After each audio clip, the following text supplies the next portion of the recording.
राठौड़ हमारे विद्यालय के YouTube चैनल पे आपका स्वागत करता हूं। जैसे कि मेरे प्यारे विद्यार्थियों, पिछले वीडियो में हम लोगों ने परावर्तन का अध्ययन किया था और इस वीडियो में हम लोग अपवर्तन के बारे में अध्ययन करेंगे। अब सबसे पहले हम लोग अपवर्तन के बारे में पढ़ने जा रहे हैं कि अपवर्तन किसे कहते हैं।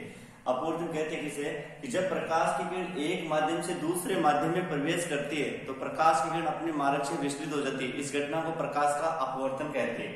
अपवर्तन जो ध्यान से देखें, यदि प्रकाश की किरण सघन माध्यम से विरल माध्यम में प्रवेश करती है, यदि प्रकाश की किरण सघन माध्यम से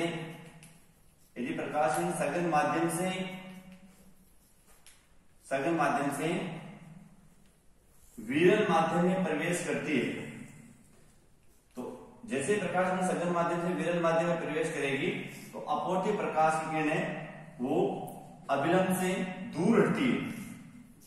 अपवर्तित प्रकाश है ना, अविलंब से दूर हटेगी। और इसके विपरीत यदि प्रकाश की किरण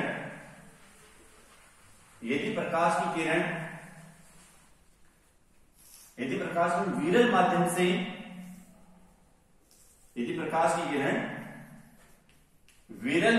से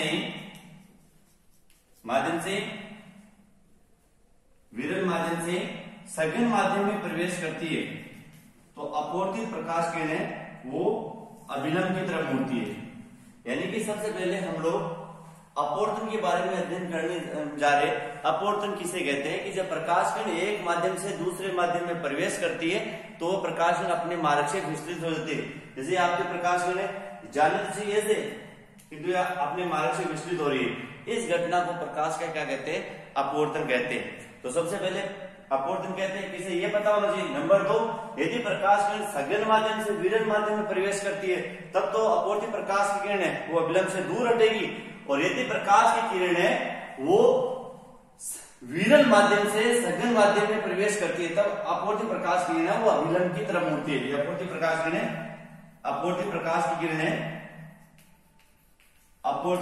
की किरण जो कि अविलंब की तरफ मुड़ रही है। तो सबसे पहले अपवर्तन किसे कहते हैं ये समझ में आना चाहिए। फिर इसके पश्चात क्रॉसिंग क्वेश्चन यहां से आता है कि अपवर्तन होता क्यों है, हमें ये पता होना चाहिए अपवर्तन क्यों होता है। तो जरा इसका आंसर हमें ये देना है कि भिन्न भिन्न माध्यम में प्रकाश का वेग अलग अलग होता है, इसलिए अपवर्तन की घटनाएं घटित होती है, यानी अपवर्तन होता है। तो जरा कोई ये सब पूछा कि अपवर्तन क्यों होता है, तो उसका जवाब हम लोग यही देंगे कि भिन्न भिन्न माध्यम में प्रकाश की चाल अलग अलग होती है। इसके पश्चात अपवर्तन के नियम, अपवर्तन के 2 नियम है। पहला नियम ये कि आपतित किरण अपवर्तित किरण और अभिलंब, आपतित किरण अपवर्तित किरण और अभिलंब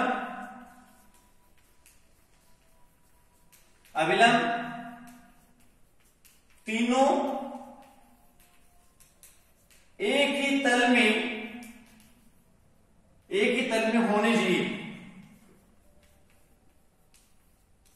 होने चाहिए। पहला ये अपवर्तन का नियम। सेकंड अपवर्तन का नियम वही है जिसको स्नेल नियम की सहायता से भी जाना जाता है, यानी स्नेल नियम। अपवर्तन के सेकंड नियम को स्नेल नियम की सहायता से जाना जाता है। स्नेल नियम किसे कहते हैं कि आपतन कोण की ज्या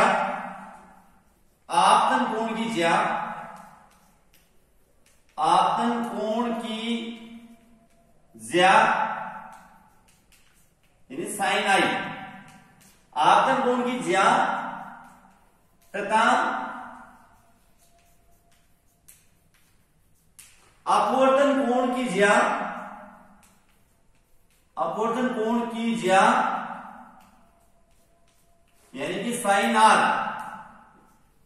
का अनुपात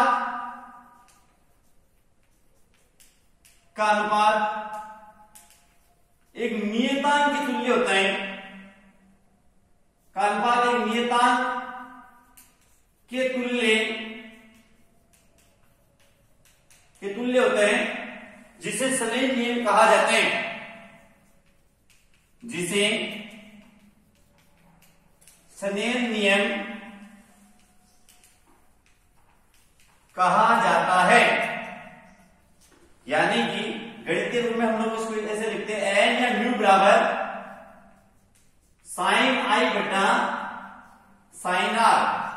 ये सने नियम है। आपतन कोण की ज्या और अपवर्तन कोण की ज्या का अनुपात एक नियतांक के तुल्य होता है, जिसे सने नियम कहा जाता है। तो सबसे पहले हमें यह पता होना चाहिए कि अपवर्तन किसे कहते हैं, और फिर अपवर्तन के पश्चात यदि प्रकाश की किरण है वो सघन माध्यम से विरल माध्यम में प्रवेश करती है, तब तो अपवर्तित प्रकाश किरण वो अभिलंब से दूर हटती है। और यदि प्रकाश की किरण है वो विरल माध्यम से सघन माध्यम में प्रवेश करेगी, तो अपवर्तित प्रकाश किरण अभिलंब की तरफ मुड़ेगी। इसके पश्चात जो अपवर्तन की जो दो नियम है, यानी पहला नियम तो यह है कि आपतित किरण, अपवर्तित किरण और अभिलंब तीनों एक ही तल में होने चाहिए। दूसरा, जिसको समेय नियम कहा जाता है, यानी कि आपतन कोण की ज्या है, आपतन कोण की ज्या तथा अपवर्तन कोण की ज्या, आपतन कोण की ज्या तथा अपवर्तन कोण की ज्या का अनुपात एक नियतांक के तुल्य होता है, जिसे समेय नियम कहा जाता है। म्यू बराबर साइन आई बटा साइन आर। इसके पश्चात हम लोग पढ़ने जा रहे हैं अपवर्तन की घटनाएं। अपवर्तन की घटनाएं, जरा ध्यान से देखिए अपवर्तन की घटनाएं कौन कौन सी है। अपवर्तन की घटनाएं, अपवर्तन की घटनाएं, अपवर्तन की घटनाएं सबसे पहले है कि यदि हम, जैसे कि अपवर्तन की पहली घटना है कि यदि हम लोग किसी पात्र के अंदर कोई सिक्का रखते हैं, तो सिक्का है वो पात्र के पेंदे से हमें ऊपर उठा हुआ दिखाई देता है। इसका कारण क्या है? अपवर्तन। जरा किस प्रकार से चित्रानुसार एक पात्र दर्शाए गए, चित्रानुसार एक पात्र दर्शाए गए और इस पात्र के पेंदे में, इस पात्र के पेंदे में कोई वस्तु और रखी हुई है। वस्तु ओ से चलने वाली प्रकाश की किरणें जब यह प्रतिकारी पृष्ठ पे आपतित होती है, तो यह आपकी प्रकाश किरण और सघन माध्यम से विरल माध्यम की तरफ जा रही है। तो यहाँ पे जैसे इस प्रतिकारी पृष्ठ पे यह प्रकाश किरण आपतित होगी, वस्तुओं से दो प्रकाश किरण चल रही है, और यहाँ पे जैसे प्रकाश किरण पहुंचेगी, इन प्रकाश की किरण का अपवर्तन होगा और अपवर्तित प्रकाश किरण सघन माध्यम से विरल माध्यम की तरफ जा रही है। तो अपवर्तित प्रकाश किरण वो अभिलंब से दूर हटेगी ऐसे। ये अपवर्तित, यानी ये तो आपतित किरण है, आपतित किरण, और ये है, वो है अपवर्तित किरण।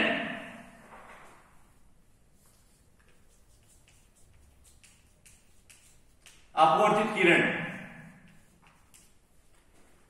ये भी अपवर्तित किरण है। दोनों अपवर्तित किरणों को यदि हम लोग ऐसे पीछे की ओर बढ़ाते हैं, तो ये अपवर्तित किरण है वो ओडेस बिंदु से आती हुई हमें प्रतीक होती है, इसलिए वस्तुओं का प्रतिबिंब है वो ओडेस में बनता है। तो अपवर्तन के कारण यदि किसी मान लो पात्र के पेंडे में यदि हम लोग कोई वस्तु रखते हैं, कोई सिक्का वगैरह रखते हैं, तो वह सिक्का हमें पेंडे से ऊपर उठा हुआ दिखाई देता है। इस घटना के पीछे कारण क्या है? अपवर्तन।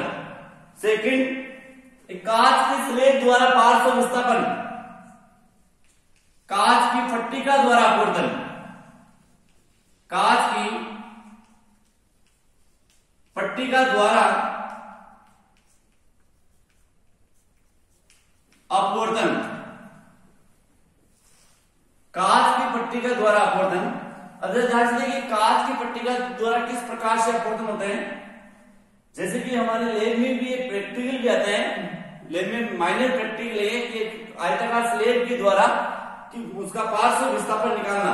तो ये किस प्रकार से चित्रानुसार लैब में आपको एक आयताकार कांच की स्लेब मिलेगी, जैसे कि आयताकार स्लेब है, और सबसे पहले इस आयताकार स्लेब पे चित्रानुसार कोई एक प्रकाश की किरण है, वो PQ प्रकाश की किरण है, उस स्लेब पे आपतित हो रही है, या आपतित किरण है या विलंब है। यहाँ Q बिंदु पे जैसे प्रकाश किरण आपतित होगी, प्रकाश की किरण का Q बिंदु पे अपवर्तन होगा, और ये अपवर्तित प्रकाश की किरण है वो QR कहलाती है। ये QR है अपवर्तित किरण है। यहाँ R बिंदु पे फिर से प्रकाश किरण का अपवर्तन होगा, और जो निर्गत प्रकाश किरण है वो हमें RS प्राप्त होती है। यहाँ पे आपको प्रकाश किरण जो PQ है, इसको यदि हम लोग आगे की ओर से बढ़ाते हैं, तो ये प्रकाश किरण, यानी आपके प्रकाश को आगे की ओर बढ़ाने को निर्गत प्रकाश किरण, यानी आपके प्रकाश की किरण और निर्गत प्रकाश की किरण, ये दोनों एक दूसरे के समानांतर जाते हुए प्रतीक होती है। और इन दोनों के मध्य की जो दूरी होती है, दोनों किरणों के मध्य की जो दूरी है, उसको कहते हैं पार्श्व विस्थापन। इन दोनों के मध्य की दूरी को कहा जाता है पार्श्व विस्थापन। इसको D की सहायता से लिखा जाता है। और पार्श्व विस्थापन डी या टी बराबर पार्श्व विस्थापन बराबर होता है पार्श्व विस्थापन बराबर पार्श्व विस्थापन बराबर होता है t sine i minus r बटा कोस आर। जहां टी है वो इस आयताकार स्लेब की है वो मोटाई कहलाती है। जितना सा ये ए बी सी और डी ये आयताकार स्लेब है और ये जो ये पी और क्यू है ये आपतित किरण है, आपतित किरण, और ये अभिलंब है, अभिलंब। यहाँ पे प्रकाश की पीक्यू प्रकाश की जैसे ही यहाँ पे आपतित होगी स्लेब के क्यू बिंदु पे, तो इस पर क्यू बिंदु प्रकाश का अपवर्तन होगा और अपवर्तित प्रकाश किरण है वो आयताकार स्लेब की दूसरी भुजा है सीधी भुजा के आर बिंदु जैसे आपकी होगी तो यहाँ पे फिर से आर बिंदु में प्रकाश किरण का अपवर्तन होगा। यानी स्लेब में प्रकाश किरण का 2 बार अपवर्तन हो रहा है और इस कंडीशन में आरएस है और निर्गत प्रकाश किरण हमें प्राप्त हो रही है। और पीक्यू प्रकाश किरण को आगे की ओर बढ़ाने पर निर्गत प्रकाश किरण और आपतित प्रकाश किरण पीक्यू को आगे ओर बढ़ाने में दोनों किरणें वो एक दूसरे के समानांतर जाती हुई प्रतीत होती है और इन दोनों किरणों के मध्य की जो दूरी है वो कहलाती है पार्श्व विस्थापन। तो इस प्रकार से ये अपवर्तन की घटना, पहला अपवर्तन की घटना तो है कि कोई पात्र लेते, पात्र में पहले में यदि कोई वस्तु रखते तो वो वस्तु हमें ऊपर उठी हुई दिखाई देती है, इसके पीछे कारण भी क्या है अपवर्तन। सेकंड, एक आयताकार स्लेब द्वारा एक कांच की पट्टिका द्वारा अपवर्तन किस प्रकार से होता है ये समझाएंगे। थर्ड नंबर पे तीसरी घटना है इसकी वो है सूर्य उदय और सूर्य अस्त के समय सूर्य का क्षितिज से ऊपर उठा हुआ दिखाई देना। सूर्य उदय और सूर्य अस्त के समय सूर्य का क्षितिज से ऊपर उठा हुआ दिखाई देना। सूर्य उदय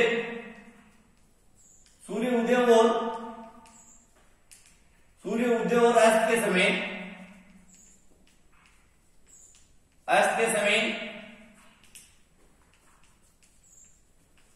सूर्य का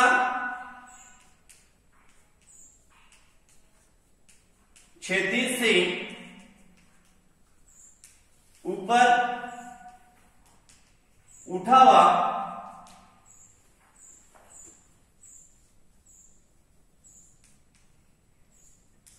दिखाई देना, ये हमारी रीडिंग है। यानी सूर्य उदय और अस्त के समय सूर्य का क्षितिज से ऊपर उठा हुआ दिखाई देना। चित्रानुसार आपको पृथ्वी दर्शाई गई है, पृथ्वी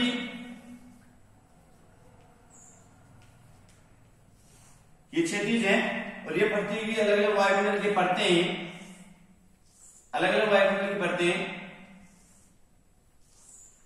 ये सूर्य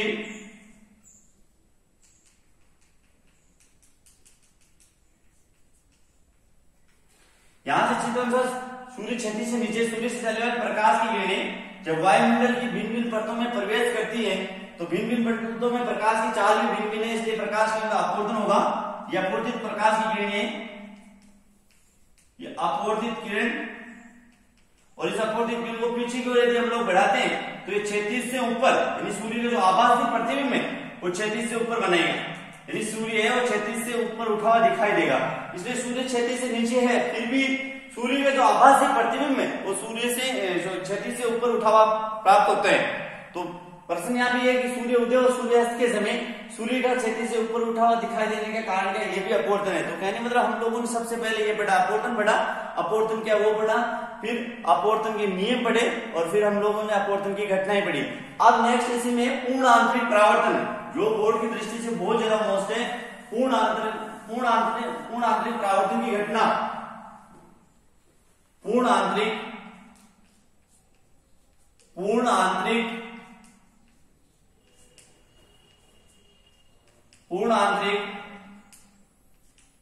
परावर्तन की घटना, पूर्ण आंतरिक परावर्तन की घटना। जरा ध्यान से बताइए, यहां पे हमें ये पढ़ना है कि पूर्ण आंतरिक परावर्तन की घटना, पूर्ण आंतरिक परावर्तन किसे कहते हैं। सबसे पहले इसकी परिभाषा सुनिए ध्यान से कि जब प्रकाश की किरण सघन माध्यम से विरल माध्यम में प्रवेश करती है तो यदि आपतन कोण का मान क्रांति कोण से अधिक हो तो अपवर्तित प्रकाश की किरण वो दूसरे माध्यम में न जाकर के वापिस उसी माध्यम में लौट आती है। इस घटना को पूर्ण आंतरिक परावर्तन कहा जाता है। अब इसको डायग्राम की सहायता से हम लोग समझेंगे। चित्रानुसार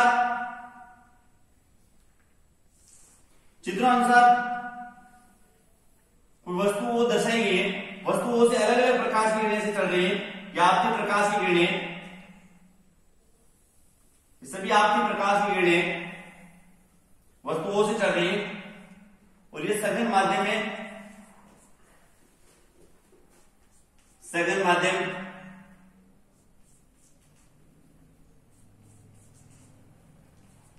अब ये आपकी प्रकाश की किरणें, आपतित किरण, अभी आपतित किरण जैसे कि पहले वो वस्तु से चलने वाली आपतित प्रकाश किरण सघन माध्यम विरल माध्यम की तरफ आपतित हो रही है, और ये प्रकाश किरण वो बी बिंदु पे प्रतिकारी पृष्ठ के बी बिंदु पे जाकर के आपतित होती है। तो प्रकाश किरण सघन माध्यम से जैसे विरल माध्यम जाएगी, तो यदि प्रकाश किरण वो सघन से विरल में जाएगी तो अपवर्तित प्रकाश किरण अविलंब से दूर हटेगी। यहाँ पे अपवर्तित प्रकाश किरण बी बीडीएस की दिशा में जा रही है, ये अपवर्तित किरण है, अपवर्तित किरण। अब जैसे जैसे हम लोग आपतन कोण के मान को बढ़ाते जाते हैं, तो जो ये अपवर्तित किरणें जैसे जैसे आपतन कोण का मान यदि हम लोग बढ़ाते जाएंगे, तो अपवर्तित किरणें वो अभिलंब की इस प्रतिकारी पृष्ठ की तरफ झुकती जाती है ऐसे। जैसे कि यहाँ पे जैसे सी बिंदु पे प्रकाश किरण आपतित हो रही है, तो अपवर्तित प्रकाश किरण सी सीडीएस की तरफ चली जाएगी, और यहाँ पे जैसे कि डी बिंदु पे प्रकाश किरण आपतित हो रही है, तो यदि आपतन कोण का मान हो क्रांति कोण से अधिक हो, यानी यहाँ पे यह आपतन कोण है, यानी यहाँ पे बनने वाले जो आपतन कोण है इसके संगत, यानी आपतन कोण के संगत, आपतन कोण के संगत यदि अपवर्तन कोण का मान 90 डिग्री हो, तो यहाँ पे जो बनने वाला आपतन कोण है इसको कहेंगे क्रांति कोण सी। और यहाँ पे कोई बिंदु हम लोग ई ले लेते, अगले स्टेज में कोई बिंदु ले लेते हैं, यदि आपतन कोण का मान है वो क्रांति कोण से अधिक हो, आपतन कोण का मान है वो क्रांति कोण से अधिक हो, तो अपवर्तित प्रकाश की किरणें, जो ये अपवर्तित प्रकाश किरण इस पृष्ठ के जैसे बिल्कुल ऐसे समानांतर होगी, तो अपवर्तित प्रकाश किरण दूसरे माध्यम में न जाकर के वापस इसी माध्यम में लौट आती है। ये अपवर्तित प्रकाश की किरणें, ये अपवर्तित किरण। और यहाँ पे जो बनने वाला जो कोण है, यानी यहाँ पे ये आपतन कोण का मान है, आपतन कोण ग्रेटर देन सी, यदि आपतन कोण का मान है वो क्रांति कोण से अधिक हो, तो जो ये अपवर्तित किरण है ये दूसरे माध्यम में न जाकर के वापस इसी माध्यम में लौट आती है। इस घटना को प्रकाश का पूर्ण आंतरिक परावर्तन कहा जाता है। यहाँ पे बोर्ड एग्जाम में पूछा जाता है कि पूर्ण आंतरिक परावर्तन की घटना को परिभाषित कीजिए, ये पूरा भी समझना है। फिर पूर्ण आंतरिक परावर्तन की शर्त, यहाँ पूर्ण आंतरिक परावर्तन की मुख्य शर्त यह है कि प्रकाश की किरणें वो सघन माध्यम से विरल माध्यम की तरफ जानी चाहिए, प्रकाश की सदैव सघन माध्यम से, आपके प्रकाश में सघन माध्यम से विरल माध्यम की तरफ जानी चाहिए, गमन होना चाहिए। दूसरा आपतन कोण का मान है उससे क्रांति कोण से अधिक होना चाहिए। थर्ड, यहाँ पे क्रांति कोण की परिभाषा, क्रांति कोण किसे कहते हैं? क्रांति कोण यानी वह आपतन कोण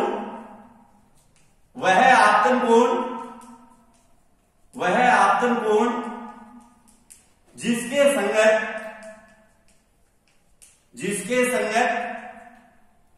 वह आपतन कोण जिसके संगत अपवर्तन कोण का मान 90 डिग्री हो, उस आपतन कोण को क्रांति कोण सी कहा जाता है। ये क्रांति कोण की परिभाषा है। फिर इससे नेक्स्ट अपवर्तनांक क्रांति कोण में संबंध, इस पे न्यूमेरिकली भी पूछा जाता है। तो क्रांति कोण को सदैव यदि अपवर्तनांक क्रांति कोण में संबंध म्यू बराबर होता है 1/sin c, जहां म्यू है वो अपवर्तनांक है और c है वो क्रांतिक कोण है। अब इसमें नेक्स्ट हमें 5 क्वेश्चन होमवर्क के रूप में लिखने, और अगले वीडियो में हम लोग पूर्ण आंतरिक परावर्तन की घटनाओं के बारे में चर्चा करेंगे। यहाँ पे सबसे पहले हमें होमवर्क के रूप में जो क्वेश्चन लिखना है वो ये लिखना है कि अपवर्तन की घटना को परिभाषित कीजिए। अपवर्तन की घटना को पहला क्वेश्चन ये है कि अपवर्तन की घटना को परिभाषित कीजिए। सेकंड क्वेश्चन, अपवर्तन की घटना का कारण समझाइए। अपवर्तन का कारण समझाइए। अपवर्तन का कारण समझाइए। अपवर्तन का कारण समझाइए। थर्ड, तीसरा जो क्वेश्चन है हुई है, तीसरा क्वेश्चन, पूर्ण आंतरिक परावर्तन, पूर्ण आंतरिक परावर्तन की घटना को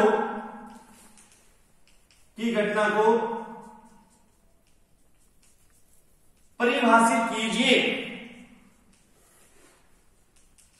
चौथा जो क्वेश्चन हुआ है, स्नेल नियम लिखिए। स्नेल नियम लिखिए। जो पांचवा जो क्वेश्चन हुआ है, क्रांति कोण को परिभाषित कीजिए। क्रांति कोण को परिभाषित कीजिए। इस प्रकार से आपको सभी को होमवर्क के रूप में ये 5 क्वेश्चन हल करने हैं। अगले वीडियो में हम लोग अगले टॉपिक के बारे में अध्ययन करेंगे। Thanks all the students.